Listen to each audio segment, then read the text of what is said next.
I did not think he won the finals. I thought Hadi won the finals. Hadi was better at the finals and his conditioning was better. But it was not enough to overtake Derek Lunsford.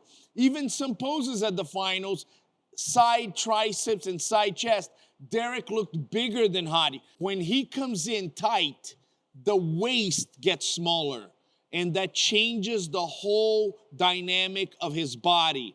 He goes from being, not aesthetically pleasing at all to actually looking pretty good. That's the difference between Pittsburgh and the Mr. Olympia.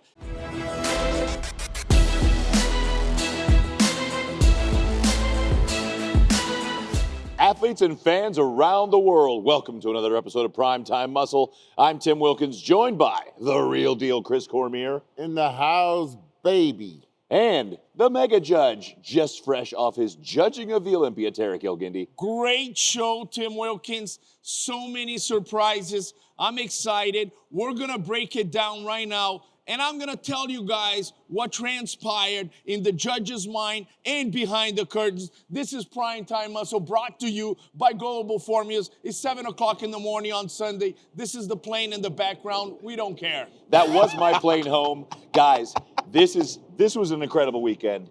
This is our Olympia recap. And I know the internet is very instant, but it's only been a couple hours since the Olympia Gala ended, and we're already ready to break down Men's Open. We're ready to go. We need a raise immediately.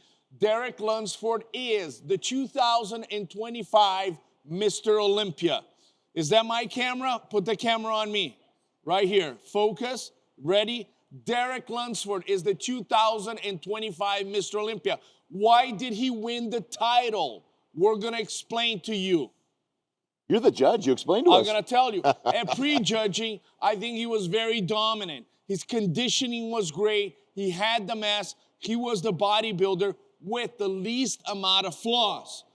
I did not think he won the finals. I thought Hadi won the finals. Hadi was better at the finals and his conditioning was better. But it was not enough to overtake Derek Lunsford. Even some poses at the finals, side triceps and side chest, Derek looked bigger than Hadi. Now, Hadi's conditioning was the best in the show. It's been always the best in the show. There's one thing about Derek that I gotta give him credit. He's bigger. He is bigger now. He used to be kind of match for match with Hadi in terms of density. He's not beating Hadi on conditioning, but he's beating Hadi with size. His chest, his shoulder, his upper body seemed to be bigger from the year that he won. Conditioning from the back was good, back double biceps, but I think the most muscular, he hasn't beaten Hadi Choopan on that conditioning on the most muscular. They're close, but Derek prevails this time because of some small details. If you look at the scoring, Derek wins pre-judging, Hadi wins final. This is how close these guys are. See, that's what's crazy to me, Chris, because they call Phil Mr. Saturday Night. Now, how much does that make a difference? Friday night, it had to be an overwhelming victory on Friday night to not be able to make up the distance. And again, Derek took a couple of those poses away. Back double by, when he opened up, he just kept opening and opening. There was a couple extra doors that opened. Yes, Tim, and some of the shots that you see Hadi overtaking Derek, and you see some of the shots Derek overtaking Hadi, and they went back and forth over like that over the last day or so. The prejudging, I feel like the prejudging, I came away from it thinking Derek is going to win. The night show, I was thinking Hadi could win. And then the distant third was going to be Andrew Jack. Okay. But if you see the way that his torso is made, Derek has this, it's like, I don't know, like a cobra-looking shot from the front. From the front. The lats coming out perfectly. He had that as a USA winner. But man, this time the thickness is there. He actually looked bigger, like Terry said, bigger than Hadi, which was not what I was thinking was going to come into the show. Now, okay, to your point, side chest and side tricep were two areas he had to bring up. And when he hit that side chest, he now had some size enough to have striations across the top, which he didn't have before. Yes, he had a lot more definition, I thought. Front lat spread even, you could see striations coming up through the chest. You could see the quads had more striations. He came out and locked it down in that left quad stomp. That's when you saw that he was ready to take this title. If Derek had showed up like he did at the Arnold, this would be unquestionable. But he didn't. He kind of brought up a little bit better of Pittsburgh. But you got to give credit to Derek Lunsford. At prejudging, a lot of us were clear. Derek Lunsford is the best at prejudging because he was the one that presented the least amount of flaws. I thought Hadi at prejudging, especially on the hamstrings and in some poses, looked a bit undersized. And Derek was the guy that kind of got a little bit bigger. But at the finals, Hadi was popping. And Derek started to show a little bit, maybe not as, but you got to give credit to Derek. I was looking at the finals. And when Derek, threw a side chest and a side triceps, I was like, man, I can see Hadi's conditioning. But I'm looking, my eyes are drawn for the fact that Derek also has added size. The most muscular Hadi is out of his mind, right? When he comes in and he throws that most muscular. But again, it's not Derek's fault because nobody has the striations that Hadi has. Nobody. I mean, you're looking at Samson, you're looking at Andrew Jack, and nobody can come close to that level of separation that Hadi has. So tremendous, Mr. Olympia. Very close. These guys are phenomenal. I want to stay in the top 3 or 4 for a minute, but if you're going to talk about a crazy most muscular over the weekend, it was Vitaly Goodvito. He's a freak. Dude, when he went into his most muscular, okay, it's one thing to have the delts in the chest, the traps poke over the top. You could see his rhomboids and his low back from the top. Just stacks and stacks of muscle coming over the top. Goodvito. I thought he was very strong from all his front shots, the quads and everything. I love that. But even going back to Derek, the media had Derek 4th or 5th or something like that going into the show. So until you saw that shot with Derek pulling up his abs, like his abs are improved. That little peekaboo shot he did. Yeah. In the past, people criticized Derek because he wasn't showing his abs. He was just doing his vacuum, right? He responded. He said, you know what? You want it? I'll give it to you. Is it as good as Hadi's abdominals? No, it's not. But he's showing his abs. His back double biceps is out of his mind. You know what I mean? He hits that back double biceps. Nobody comes close to him. I love the side chest. I love the side triceps. He's putting on a fight on the abdominals and thighs. And that's what's important. What most people don't take in consideration. You might not win the pose, but if you close the gap, that's a great accomplishment. That's what Derek did in the abdominals and thighs. I give him credit. He needs to improve some of the poses. He needs to come back like he did for the Arnold Classic. All right, guys. Most improved player of the game. Talk about who you think showed up this year and said, I really want this. Andrew Jack. Andrew Jack, no one thought that he was going to have the striations in the glutes. Everyone said if he ever got his backside to match his front side, then we have something. Then we have a conversation for a championship. He can still get some shots that are super strong. Some shots are kind of weak. And I would say like the side tricep is kind of awkwardly posed still to this moment, but all his strong shots were still enough to catapult him into the lead for 3rd place, which was such leaps and bounds over the previous years. Well, I gotta say, this is what we've been waiting from Andrew Jack. This is what I was getting a little impatient. At the press conference, I didn't have the opportunity. I wanted to ask Andrew Jack, what's going on? You're the one with the superior genetics. You're the one that can dominate this. And now nobody's talking about you. And he even said, it's interesting nobody's talking about me. Well, I'll tell you why nobody's talking about you, is because you haven't performed up to par with what you should within the last couple Olympias. Now you did what all of us have been talking about, which is delivering a great performance based on your genetics. Some freaking poses, he is the best. I'm telling you right now, he has an upper body that literally is so good, it's scary to look. He wins some poses against Derek, against Hadi, against Samson. He's got the V-taper, you know, that front lat spread. Looks like a freaking statue. I mean, you know. It was massive. He's got some poses. He's got to be speculated as a possible Mr. Olympia. What does Andrew Jack need to do to win? He's got to be on the back, right, Chris? It has the hamstrings, the It back, has to. some of the side triceps. Yes. Improving the backside even more so. You know, we got more definition back there, more density. Now we just need more size. Now, I know some of the guys turn to gurus, pros for their diet. What do I need to work on? They come to the judges for feedback. Camp Cormier goes to Andrew Jack. I'm going to start with getting onto those side poses, the side chest and the side tri, and sitting on that hammy.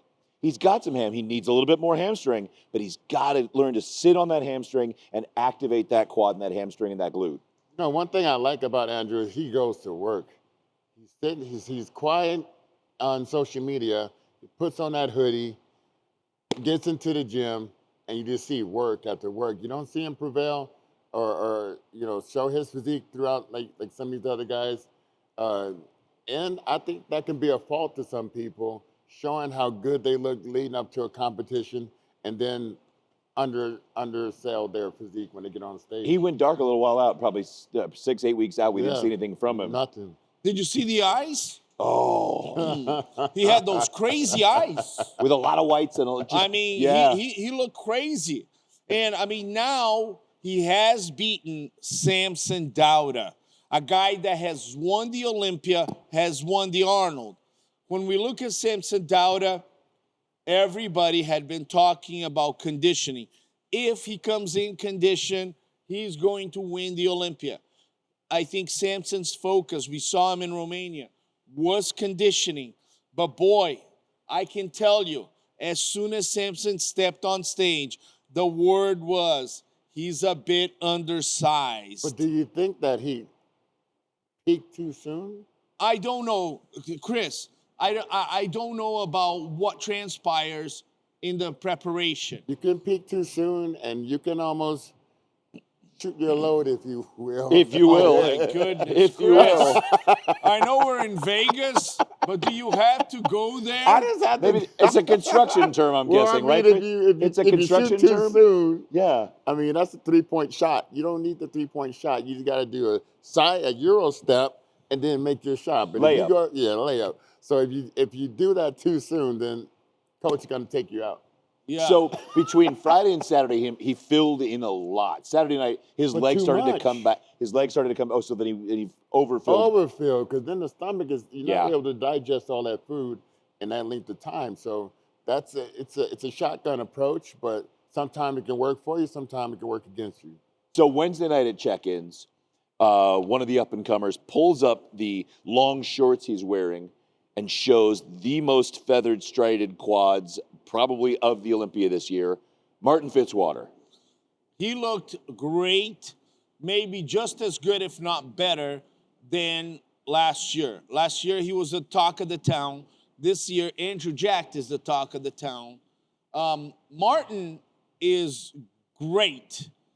He needs to make the next step to go against Derek, Hadi, who have the same height, who have the same mass. Andrew Jack and Samson are genetically superior. Martin is going to have to make that next step. But the question is, I don't think Samson will struggle like he did in the future. I think Samson has learned a lesson. He knows his body well. And I think we will never see Samson again like this. So now Martin has to make a calculation.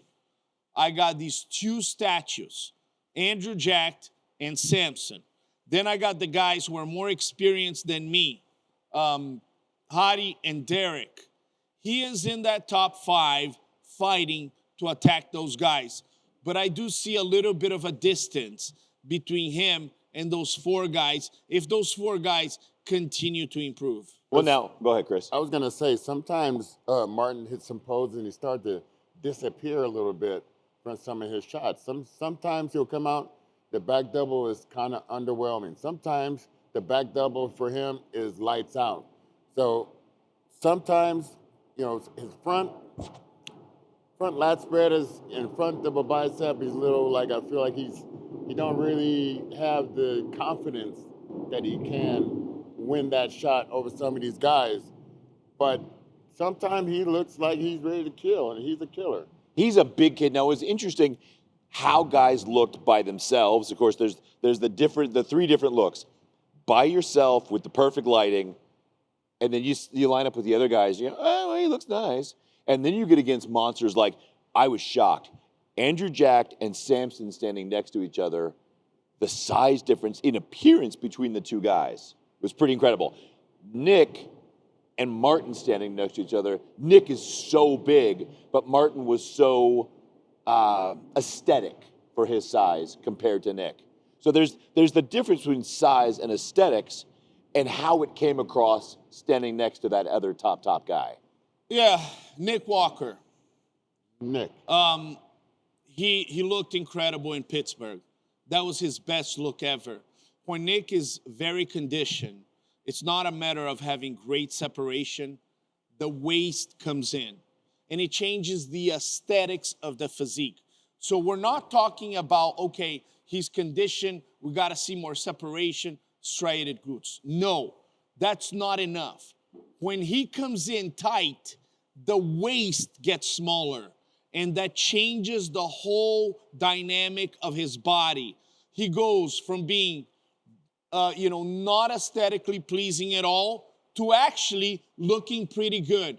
That's the difference between Pittsburgh and the Mr. Olympia. If he had shown up the physique he did in Pittsburgh, Nick Walker would have been on that first call out for sure. Right there. He would have won poses. He would have beaten Hadi on the most muscular. He would have been possibly beaten everybody on the back double biceps. Nick Walker did not display his best. If he had, Pittsburgh was the look.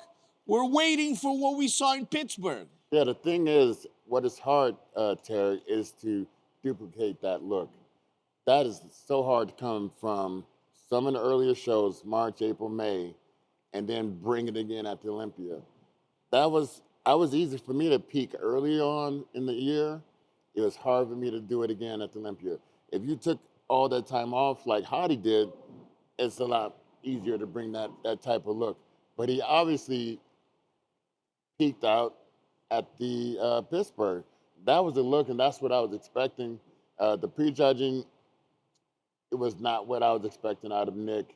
The night show, he was able to revamp his physique, revamp his confidence, and come out fighting and finishing out very strong. Well, guys, we got a lot more athletes to talk about in the open recap on Primetime Muscle. We're going to do that right after this when we come back.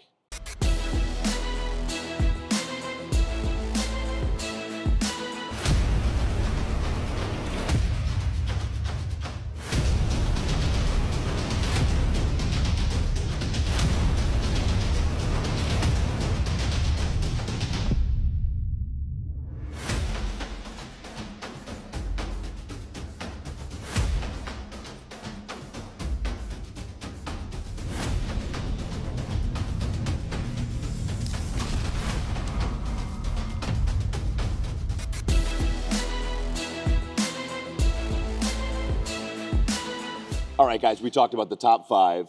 We talked about Derek, Hadi, Andrew, Samson, Nick, and Martin. We got into top 6, if you will. And, well, we don't know. Was Nick 6th? Yes, I believe Nick, sixth. but He was sixth. I want to mention this about Nick Walker. The last 2 years, he missed the Mr. Olympia. This has been a fantastic year for Nick Walker. We need to give credit to him. The young man fought back. He went to Pittsburgh. A lot of people thought he beat Derek, who won all 3 big shows this year. He goes to New York. He wins that show. He comes to the Olympia, and he's back at the Olympia. Let's give credit to the young man. He fought back, and he did 3 great showings. I love Nick Walker. He can duplicate Pittsburgh, his next show. I want to commend him for coming back. I just thought, on a harsher note with that, some of the poses was not hit correctly, not hit to the best of his ability. He has more to show than what he actually displayed. The lat spread was no. I mean, you don't hit the lat spread using 4 fingers like that. You don't do some of the shots that he's doing, but he came back strong, and I like the back double bicep at the night show. I like the most muscular. I like the confidence coming back. Just got to work on some of the poses still and get a good understanding about what's going to show your physique in the best way. I was just glad, like you said, after 2 years of missing it for the hamstring pull and the issues with the digestion, I was just glad he made it to the big stage and just glad to have him back. All right. Can we not forget about Curry? That's where I was going next. Okay, then. In his 13th Olympia, that was all queued up. Nice, Chris. All right, then. In his 13th Olympia appearance, Brandon Curry straight brought it. The 2019 Olympia champion is still looked bigger, was quality. Over the years, we've said, condition this, build the hams, low back, blah, blah, blah. Brandon had it all. And every once in a while, in the media, you guys, the media, I'm the athlete. Every once in a while. How did he just distance himself from us? You sit with us on this show. I'm the athlete. Real deal. So every time, we start talking about the Olympia, we're not mentioning there is another past Olympia champion, former Olympia champion, who can bring it, can finish out with a Mike Tyson blow like he did and knock out some of these young guys. Let them know I'm still here. I'm still in contention on a good day. I can still place with the best of them. Brandon Curry turned pro in 2008, winning the overall at the USA's. The Red Trumps. He's now completed 17 years, right? 17 years as a professional. In this career, he's won the Arnold Classical multiple times. He has won the Mr. Olympia. And he is now becoming the second coming of Dexter Jackson, right? His longevity speaks for itself. He looks awesome. He looks great. He is showing up, and on that second call out right next to Nick Walker, I had him beating Nick on some poses. He's more aesthetically pleasing. He has a lot of quality. Oh, yeah, big time. If Brandon continues to come back, discovers a second win on his physique, I would not be surprised if Brandon is back on the first call out at the Olympia. He was on the first call out at the Arnold. He's a great, great champion. Look, we're talking about Nick Walker, Brandon Curry, guys that have won big shows on the second call out. The Mr. Olympia is one of the hardest sports to be there. You got to calculate your best physique in one day, and then you got to fight against the best in the world. It's an incredible, incredible event. We got Mr. Olympia and Nick Walker on the second call out. Can you imagine that? So you talk about the world. We'll keep going to the Netherlands with another guy with a 1980s birthday, the Conqueror, William Bonac. Man, he's like Marvin Hagler out there coming with the body blows. He was like still etched out. I keep telling him when I see him, I said, every time I think we need to, move past this physique, you always show up time and time again. So many second places this year, which could have turned into first places, but it was throughout the whole year. And that just shows a lot of experience and a lot of just reeling yourself back into contention, back into people's mindset about you are that guy and you are him. Yeah, but, I got to tell Brandon Curry and William Bonac, some of these young guys are coming. They're arriving on stage. And Gudavito I think Gudavito is the next guy to make the jump and start surpassing some of these guys. And if I were Nick Walker looking at Gudavito, I'm like, man, this guy's not a good comparison. He is so wide. He's got the legs. He's got the conditioning. Gudavito could be the next Martin Fitzwater. Easy. So you've got him from Brazil by way of Russia. Then you keep going international. Good Vito, we couldn't talk good enough great stuff about him. Iran, one of the biggest stories of the weekend. Behrouz Tabani had a harder time getting a visa than I did after my divorce. It's a credit joke. Ruined my credit, that woman. He finally makes it to America after qualifying for the Olympia 4 years in a row. And he gets here. He was so happy just to be here. And I think happy to be here was great for the press conference and for the weigh-ins. But I think by the time he hit stage, he wanted to make an impact. And I think he looked really good. Well, I'm going to disagree with you. I think he looked good, not really good. But think about all the emotion that goes behind just making it. No, I understand all the emotion. I understand We all that. felt it. We all It's held a little beautiful. water. It's amazing. I was so happy. But Behrouz Tabani did not show the physique we're used to seeing. If he had shown Dubai physique, he's on the first call out. People speculated. And I talked to Behrouz after the show. I spoke to him. He said, I'm sorry. And I'm like, you don't have to be sorry. We all know you went through hell to get here. But we also have to look, objectively. Behrouz Tabani's physique was not what we expected. And that gives a chip on your shoulder, right? Samson Dauda came back to win the Olympia after a few disappointments. Derek Lunsford, after taking third, comes back to win the Olympia. He has to recognize this was not my best showing.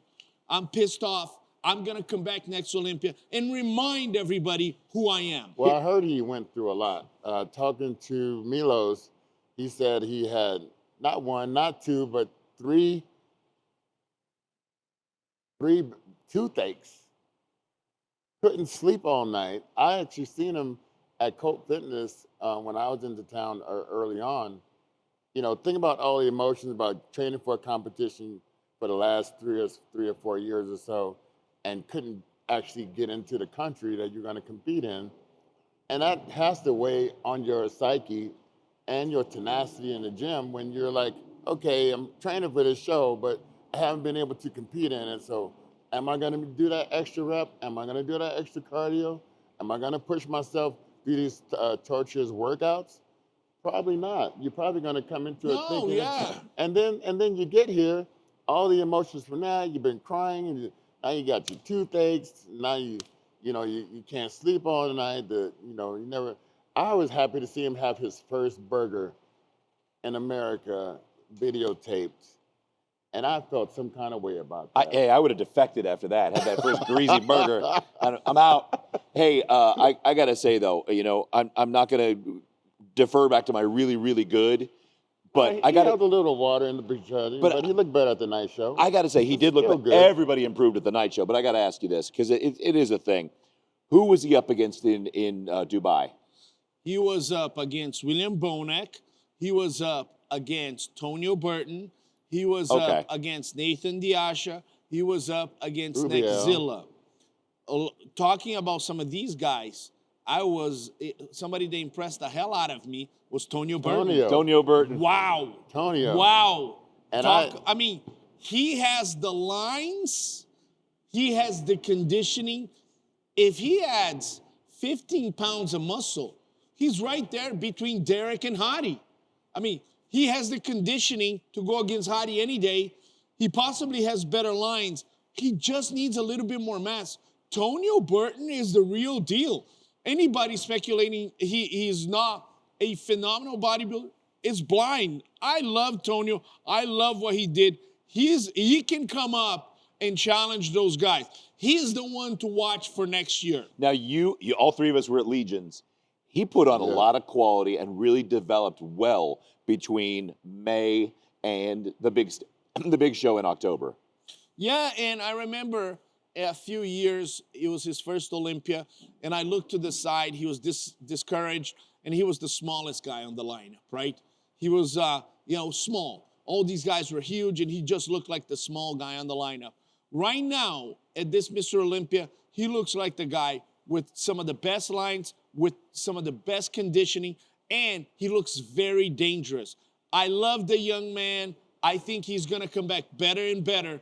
People better watch out for Tonio Burton. Put the camera on me.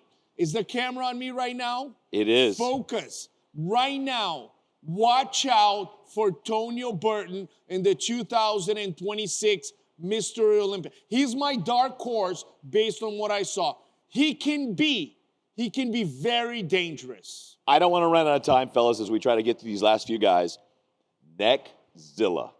Neckzilla made his finally getting to the United States by way of Colombia and Spain. I wish he would stay here more and get his English down. I think the fans had a first chance to be like, man, he is a massive, massive man. And, that was his first Olympia. That was like, okay, you didn't make the first call out. You didn't make the second call out. You got up in the third call out, but you got a chance to see close up. This is my measuring stick. This is what I need to do to get to the promised land, that ultimate first call out. It was not a bad first Olympia for Neckzilla. Welcome to the big show, guys like Brett Wilkin. Great job showing up and showing out, getting here, getting that first one out of the way. You know what you have to do now. Go back to the drawing board. Hadi. Again, good video, gracious me. Dorian Haywood, who am I forgetting here, fellas? Akeem Williams. Akeem the Beast. Akeem Williams. And also, but Dorian Haywood didn't look too bad. No, for he him. did not. I thought that was the best look he had. It's not like a Ferrari, if you will, but for him, he looked good. He didn't look like he didn't belong on the stage. Well, it's hard to be a 98 sports car when you got a bunch of the 2025s up there. And you, the Masters Olympia winner, you belong there. You looked amazing. Pay Great your job. Registration and Yep. keep going. Keep going. All right, guys, awesome recap. We did it. Another amazing year, another year in the history books for the Olympia. We thank New Tech Strength Equipment and Integral Medica for making this an amazing Olympia, and all of our sponsors. And for this show, we can't not thank Jacob Frank and our friends at Global Formulas, who had some great athletes in the show. Derek, how you feeling? I feel great. Derek Lunsford is the 2025 Mr. Olympia. Last year, he placed third. This year, he wins the Arnold, Pittsburgh, and Mr. Olympia. You got to give credit to the young man. He did his job. And let's talk about money. Can we talk about money? Well, let's talk about money. He wins $600,000 at the Arnold, $100,000 in Pittsburgh, and $600,000 here. Right off the bat, 1.3. His 1.3 million. There's more money in bodybuilding now than ever. The millionaire. Chris? He's a millionaire. Outstanding job with all the athletes and all the action. Yes. Being you all weekend and hanging out with Lil Jon. What? All right, everybody. I'm Tim Wilkins. We thank you for joining us as always on Primetime Muscle. Keep joining us for episodes coming up. We'll break down all the divisions on the next episodes of this great show. We'll see you.